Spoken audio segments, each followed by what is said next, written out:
I call this meeting to order at 6 p.m. Please be advised anyone present may not record video or audio tape and/or leave any cell phone on without the permission of the mayor. It's now time for the disclosure of pecuniary interest and the general nature thereof for the agenda for this meeting and for minutes of a meeting in which a member was not in attendance. Seeing none, we will move down to item 3, delegations and deputations. Item 3.1 is Acting Staff Sergeant Dave Lammy presenting the 2021 Q1 report from the Red Lake OPP. Welcome, Mr. Lammy, and the Zoom is yours. Thank you, Your Worship. Might as well get right into it. Just reviewing the first sheet, the 2021 Q1 report, where it reviews our stats. Basically, with Red Lake, compared to Q1 of 2020, we had a 21% increase, up to 934 calls for service. Ear Falls had a 40% increase, up to 146 calls for service. Pikangikum was down 45% decrease because they still have their lockdown up there as well. Unorganized territory, there's an increase of or a decrease of 86%. Also, too, the biggest significant increase would be on our highway calls for service, and that was at 188% increase. And the reason why for that is recently all our officers were trained on e-tickets. So everything, they used to write everything on those small provincial offense notices. However, now all the cars have printers in them. So it's all linked in with our records management system. So now when they're writing a ticket, it's an actual 8.5 by 11. You give it to somebody. And what's better about this system is the fact that all warnings are tracked on our records management system now. So if we have repeat offenders on the highways, we will know that they've been issued warnings in the past, where the previous systems didn't track that. So as you well aware, our traffic will increase as the summer months come, and those highway incidents will probably increase, as well as efficiency with the system. As with everything new, there is a learning curve regarding the technology. From there, we'll go over to the motor vehicle collisions. There's 21 property damage, which is also a 50% increase over the 2020 quarter.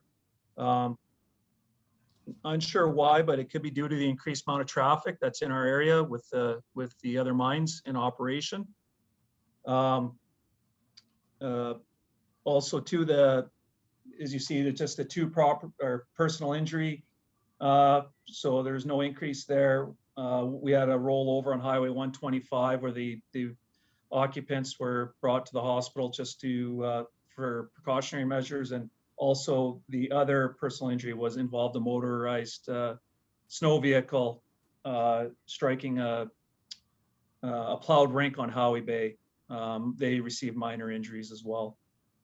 2 drivers were charged with fail to remain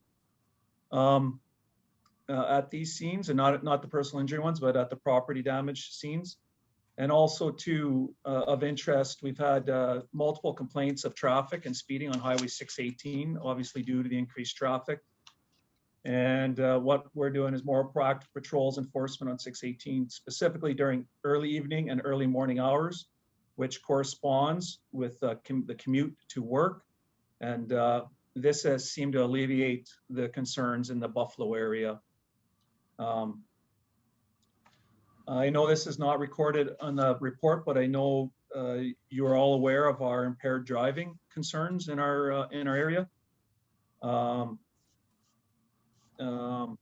This quarter, there were 6 incidents where drivers were charged with impaired driving. 5 impaired charges were laid. 5 over 80 charges were laid. We had 1 refusal, and just so you know, 1 driver registered more than 4 times the legal limit. With impaired driving locally, there is no predictable pattern regarding time of day or day of the weeks, and this continues to be a focus of our enforcement efforts. And if you have any questions along the way, I don't normally know how you guys normally do it, but you can interrupt me if you have any questions or anything. On the next page are violent crime. As for the first one is sexual assaults, we had 2 in the first quarter. One was cleared by charge and was domestic related. And the second one, the victim declined further investigation by police. In both incidents, the victim and accused suspect were familiar with each other, and one of the incidents involved intoxicating substance. Assaults, we had 22 this quarter, down 18% from last quarter. 12 were cleared by charge. 10, the victim declined to lay charges. Out of the 22, 20 involved intoxicating substances. And out of the 22, 21 incidents, the accused and the victim were familiar with each other. 5 of the incidents were domestic related. And there was one incident where the accused and victim were not familiar with each other, and it was based on a disagreement regarding driving habits, so basically a road rage incident. You'll see on the report there's an abduction that was captured in air. That was by our system, and then the other crimes against a person was an assault police incident. The officer was not injured in the incident. And on to property crime. The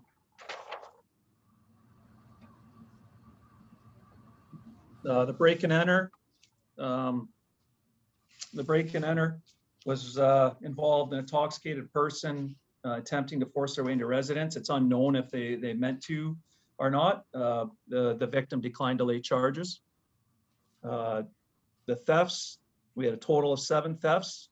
3 incidents involved alcohol, and those 3 incidents involved the same person that was trying to break into the house. So we have one person responsible for 50% of our property crimes, more specifically the break and enter and thefts. 3 thefts were unfounded or insufficient evidence to proceed, and 1 theft is currently still outstanding and the investigation's ongoing. Frauds, we had 4 of them. 2 were online relating and buying buy and sell pages. Just product was being moved, but no money was provided. One victim provided, another fraud or victim provided personal information, was referred to the Canadian Anti-Fraud Hotline. They didn't lose any money that we know of. And then 1 local institution receiving fraudulent correspondence for outstanding invoice payments. And of interest, that was your airport, was somebody was trying to get money out of them. And as I understand, Fred, there was no money given or money lost there. So mischief, 2 incidents, just minor damage, both cleared by charge, and both involved intoxicating substances as well. Drug crime. I know it says 0 there. However, after reviewing the stats, there was a trafficking charge and cocaine charge laid. This wasn't captured due to the fact the investigation started in late winter, and however, it wasn't completed until this quarter.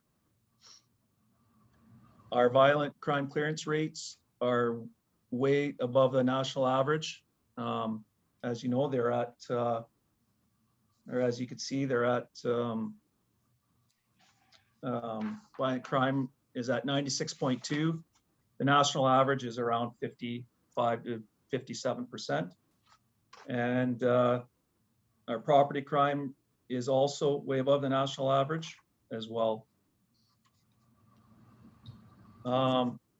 Just on notes, things to note of, public complaints during this quarter. 1 public complaint was received regarding officer conduct. The OIPRD investigated and found the complaint to be not substantiated.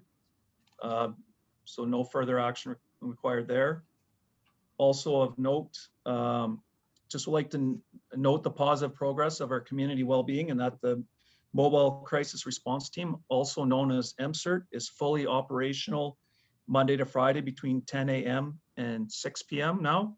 And this daytime program is supplementing the evening and night and weekends program that was already in operation. There has been positive feedback from both the community partners involved and from the community members that are dealing with addiction and mental health crisis. Just want to provide some staffing updates. Myself, I've assumed the Red Lake Detachment Commander duties, while Staff Sergeant Norlock completes a temporary acting assignment at Northwest Regional Headquarters, and he's also now in Aurelia being trained as a critical incident commander. Acting Sergeant Ryan Russ is now filling my role as team leader of a platoon, and he's in that role until I return back to my original role.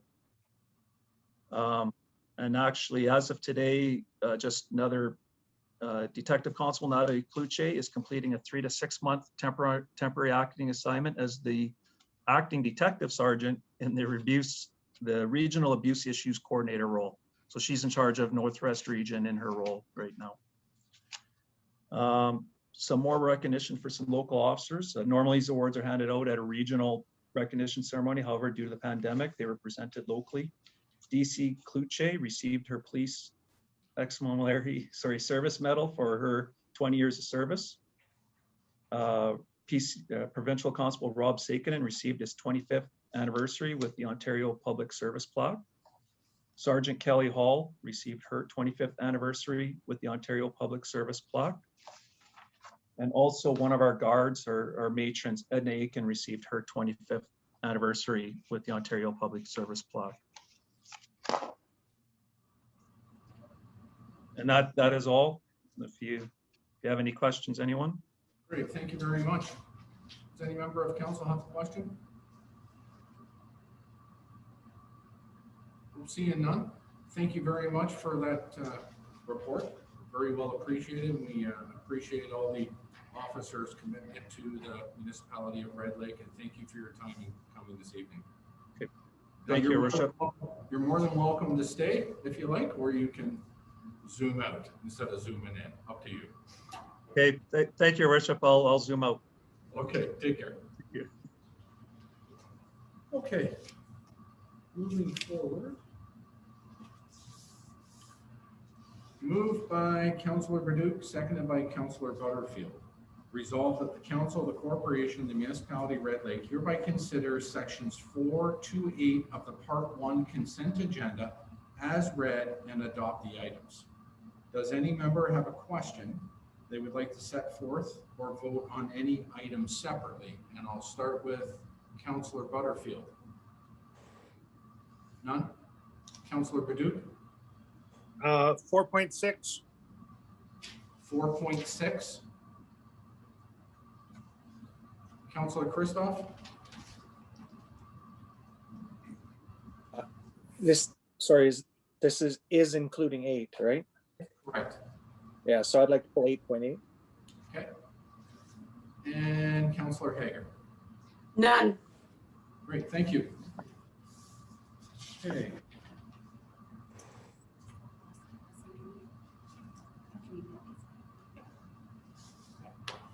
So be it further resolved that item 8.8 is going to be removed from the consent agenda and will be voted on separately as an FYI for you. Okay, Councillor Baduch, you pulled 4.6. Go ahead. It's just going over the minutes from the committee of the whole meeting with the presentation from Mr. Sonnenfrank. Yes. I do remember him asking him about whether there's any contact with the ministry in regards to the manure not hitting the water or into the intake of neighbors. There's no mention of that in the minutes. So I think that should be added. Any problem with the amendment to that? So we can have that in? As amended. We can amend that, Councillor Baduch, according to the clerk. No problem with that. Okay, that's all items. Okay, great. Thank you very much.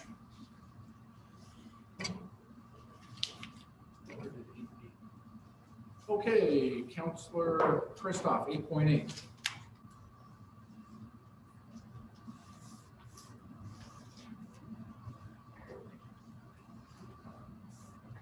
Oh, you're on mute, Councillor. Sorry, guys. Yeah, I guess I would just like a little bit of clarification on this one. Because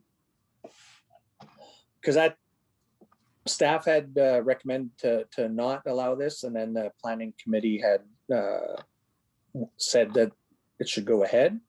So I would just like a little bit of clarification on that, and because I have my concerns with it, but maybe there's something else with that one. Okay, great, thank you. So as we're recognizing this may set a precedent for R4 properties that are 40 acres in size or larger, so they may potentially come forward with similar requests.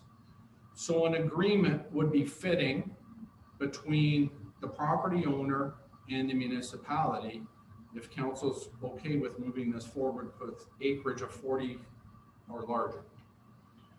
So what we're saying is we have an amended resolution that we can vote on. As I mentioned earlier, we can vote on it separately, but we can come up with something for a specific date as to when the mobile home needs to be removed.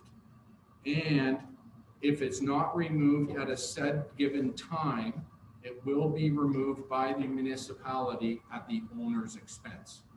So this precedent setting would only be for something for 40 acres or larger, nothing smaller. So if I read an amended resolution, Councillor Christoph, could you let me know if you're okay with this? Yes, I can. Okay. Yep. So I'll read it, and then we could also have a vote as well too, but we could have discussion prior to that if need be. So moved by Councillor Christoph, seconded by Councillor Hager. Resolved that the Council of the Corporation, the Municipality of Red Lake hereby accepts the Planning Advisory Committee recommendation, res number PAC-03-21, to approve the application for a temporary use provision, D14-21-01, 71 Sandy Bay Road, Municipality of Red Lake, with the following conditions. Temporary use permitted for a period of 3 years from the date of approval, and the amended to include the following conditions. The mobile home shall be removed from the property on or before April 19th, 2024, with no opportunity for an extension. And if the mobile home is not removed on or before April 19th, 2024, the municipality of Red Lake has the authority to remove and dispose of the mobile home as they see fit at the expense of the owner. Would that be fitting, Councillor Christoph? Yes, I agree with that. Any further questions? Councillor Hager. So you gave reference to the 48, like the 40 acres designation. Is that also in there? That is part of the planning piece, I believe, but we can make sure that is part of the resolution as well too, if you'd like. We can make that amended as well too, to be inclusive of 40 acres. And also noted in the minutes of the meeting. But we can make sure that that's written in there as well too. I think that would be a requirement, because if we are wanting to say we don't want to set precedent, and the average lot is an acre or less for waterfront, I'm not sure. This way we really make sure we aren't setting precedent. Thank you. You're welcome. So would everybody be okay with that further amended resolution of 40 acres? Can I see a hand? if you are? Okay, great. So all in favor, and I will go around because this has to be a separate vote? No? Okay. So everybody in favor of 8.8 now, as amended? Carried.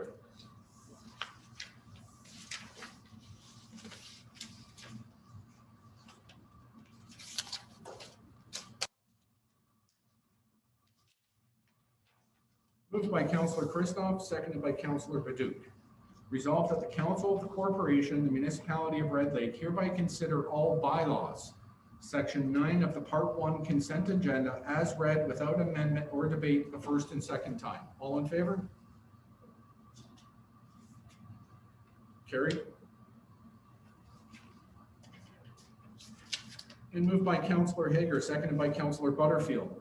Resolved that the Council of the Corporation, the Municipality of Red Lake hereby consider all bylaws, Section 9 of the Part 1 consent agenda as read a third time and passed. Does any councillor have any questions regarding the bylaws? Seeing none, all in favor? Carried.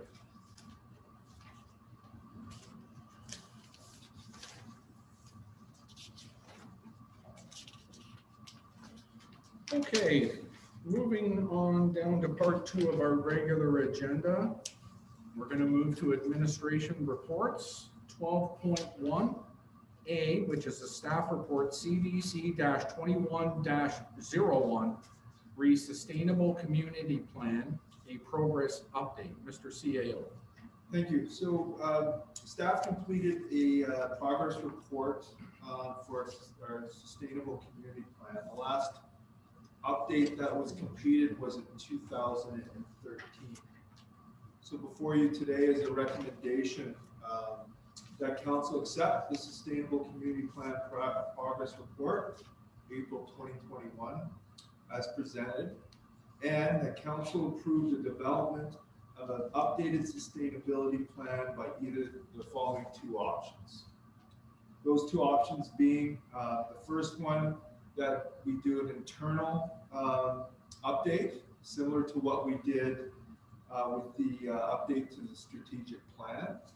So that's something that we would engage staff and also council to update the plan. Option 2 would be develop an updated plan by utilizing an external consultant. There would be some financial impacts to this. Back in for the 2011 plan, there was a cost of $173,500. We did receive 50% funding through FCM on that. We wouldn't anticipate the cost for an update being that high, and there would be potential for FCM, again, the Green Municipal Fund, potential of 50% funding again with that. So just a little background here. The municipality of Red Lake, as I mentioned, adopted the Sustainable Community Plan in 2011. The plan is a long-term plan which establishes direction for future sustainable practices within the municipality to enhance the environmental, economic, social, and cultural well-being of current and future generations. This plan is used as guidance document for short, medium, and long-term decision making, and it integrates other plans such as our strategic plan, community improvement plan, our official plan, our community safety and well-being plan. So we have 8 other plans that integrates into this sustainable community plan. So the purpose of this progress report is to provide an update regarding the implementation of the various objectives contained within the Sustainable Community Plan, and is also used to initiate the development of an update. So I will pass it back to Mr. Mayor, and we'll field any questions or comments. And just make note that Brenda Gignac is with us tonight, and she was the author of the staff report, and was the individual that spearheaded the update. And I'd like to thank Brenda, our Community Development and Communications Manager, for completing this task to date. So I'll open it up the floor to council as direction to staff on which way we would like to go with its getting a consultant and trying to get some funding, or we work through this together with council and staff to come up with a plan, a sustainability plan. Councillor Christoph, go ahead. I guess the one question I asked would be, is this something that we can take on internally? Well, we can definitely take this on internally, but we just want to be mindful of tasks that staff are completing, because we're getting to a point now where staff's plates are becoming very filled. But after discussion with the CAO believes that we can accomplish this through staff. But also there's going to be engagement with council as well too. So there might be some scheduled time that we're going to have to come in here together as a group to work through this plan. Councillor Hager, go ahead. Okay, I have sort of two thoughts. One is that I love what happened with the community safety plan when we actually had someone doing it from afar and like an overall plan, because I think we learned a lot that we didn't realize. And since it's been so long since we've had a sustainability plan, 2011, and it was revisited in 2013, my preference would be to see if we could get some FCM funding to see whether we could have an outside group do it with support from all of us, of course, because I do have concerns about how much work we're going to be giving our current staff by if we just do the review ourselves. So, but I also do understand there is a lot we could do. So my preference would be to go with the option where if there's funding available, let's see if we can get that first. Councillor Butterfield. I totally agree with Janet. I think having an external person come in and look it over gives us a kind of a fresh set of eyes on it, something that we'll miss that they won't. They're more familiar with the system and the way it works. They'll be able to direct us in the right direction. But at the same time, definitely have ourselves involved in it. Councillor Duke. Yeah, I'm okay with a consultant, but only if. Oh, you had frozen, Councillor Baduch. You said you're okay with a consultant and then you froze. I'm assuming Councillor Baduch was going to talk about funding, as long as we can get some funding. I would suggest that too. That's usually the way he goes. So if I'm hearing correctly from council, and please correct me if I'm wrong, the flavor is to move forward with a consultant based on funding. So if we are successful in an application with FCM, for example, we can bring that back to council, bring the numbers forward, and let's council know the dollars and cents we'll be dealing with, and we can make an informed decision at that time. Would that work for everyone? Great.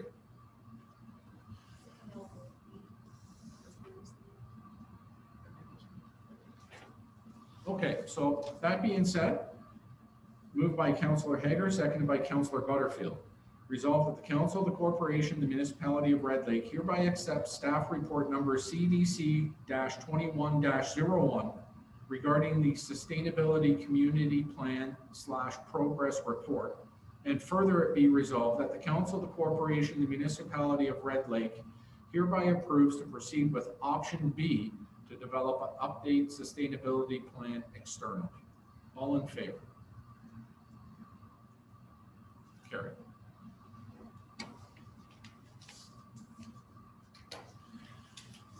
And moving down to administration reports, Number B, staff report, read the Red Lake Fire Rescue Service 2020 year in review. And with us, there he is, Chief Scarrow is zooming in to us. The Zoom is yours. Thank you, Mayor Moda. So in front of you is the 2020 year in review. I won't go through it page by page. I'll just hit some highlights and then be available for questions afterwards. So in 2020, call volume was almost the same as the previous year, one call different, but a very different year in the sense of two major industry structure fires, a residential structure fire, and of course, Fire 49, which increased our hours by over 50% for this past year. Calls were on average, number of firefighters that attended calls was over 10.75, which is our goal. We had 26 calls with less than 10. The next page is the type of fire calls that's laid out there. And then I'm going to jump to call volumes by town. So their call volumes pretty much are very similar to previous years. Bombertown responded 29 times, Koshner 26 times, Mackenzie Island 3 times. No fires on Mackenzie, all assisting other towns. Red Lake responded 50 times, and then I attended 67 calls. The response time data from the OFM, that is our call time to dispatch time. So that's the time the dispatchers take to get the call dispatched, average of 1.6 minutes. And the dispatch time to on scene, just under the 10-minute mark, 9.66 minutes per call.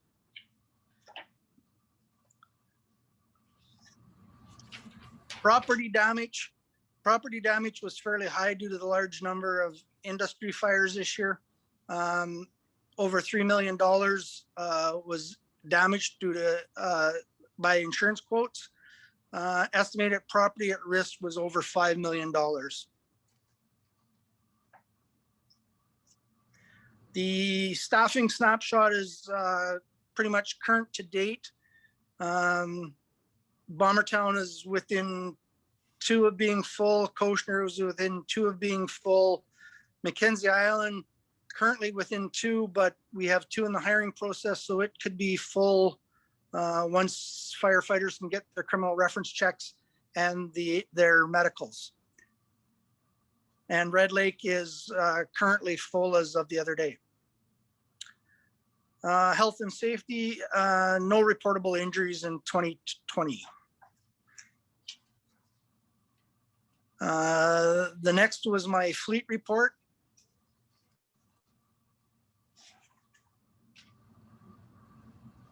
And then we're moving on to training and meetings. Most meetings for me was attended virtually in 2020. And there was no external training for firefighters. FireCon was canceled in Thunder Bay. Fire prevention and public education, that was affected greatly by COVID. The fire prevention team did some short YouTube videos for presentations in the schools, which turned out really well. 2020, inspections, mandatory annual inspections at the long-term care home and the hospital were done by those places and submitted results to me for their time fire drills. Capital budget, some hose was purchased, 13 sets of turnout gear, radios and pagers, and roof repairs at Bombertown Station. Revenue for 2020, MTL calls totaled a little over 18,000, almost 19,000 in highway calls. 2020 fire permits generated, that number was down a little bit, just over 13,000. And the M&R fire claim for Fire 49, there's 0 in there right now. That is still being negotiated, and I didn't have a figure for you at time of report. Emergency management, and the municipality did not achieve compliance in 2020. The hazard risk assessment was reviewed, the critical infrastructure was reviewed, and the plan is currently being updated. All bylaws were reviewed. Currently, the wind event that took the roof off the Heritage Center is still an active emergency, declared emergency. COVID-19 is an active declared emergency, and Red 49 is still an active declared emergency. Challenges for 2021 will be training, fleet, COVID, and equipment. We're hopefully going to do some large group training, providing COVID lets us.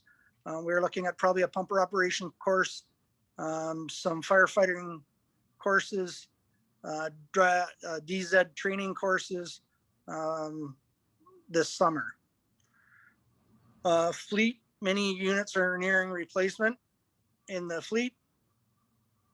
The equipment, there's quite a few pieces of equipment that is requiring replacement in the near future, either due to life expectancies timing out, or just with different needs and requirements of the service. And then COVID-19, the pandemic has altered our training and public education events greatly.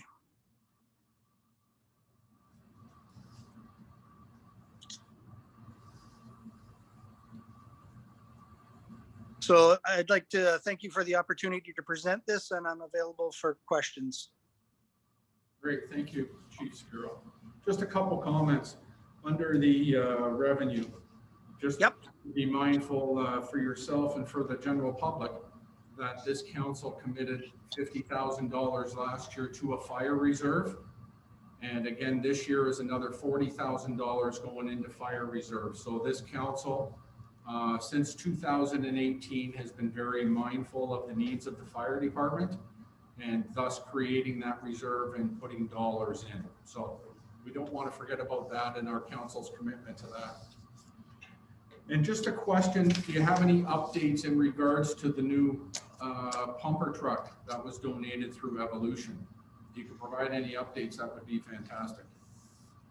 Yes. I was talking to Fort Garry this past week. As far as we know, the truck is still, the chassis from Freightliner is still scheduled to arrive in June, late June or early July. There's been no word. Some vehicles are being delayed due to parts and availabilities and stuff. So far, we've not been notified of any delays, or Fort Garry has not been. They're still expecting the chassis then. Once the chassis arrives, they'll build the unit on the chassis. Probably late October, early November is when it's scheduled to roll off the assembly line. So we're anticipating late fall for it to be here. That's safe to say? Probably late November. Okay, great. In service by late November. Okay. Does council have any further questions for the fire chief?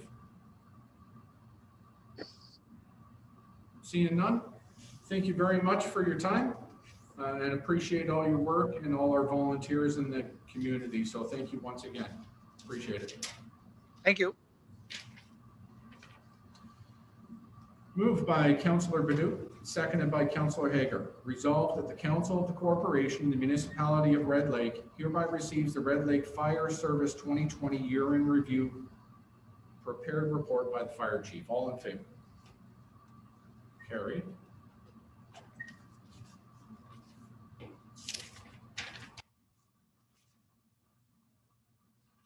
And there's no reports from the clerk or Treasury Department. So moved by Councillor Hager, seconded by Councillor Christoph. Resolved that the Council of the Corporation, the Municipality of Red Lake hereby adjourns to meet again at the call of the mayor. All in favor? Carried. Thank you very much, everyone. Enjoy your evening.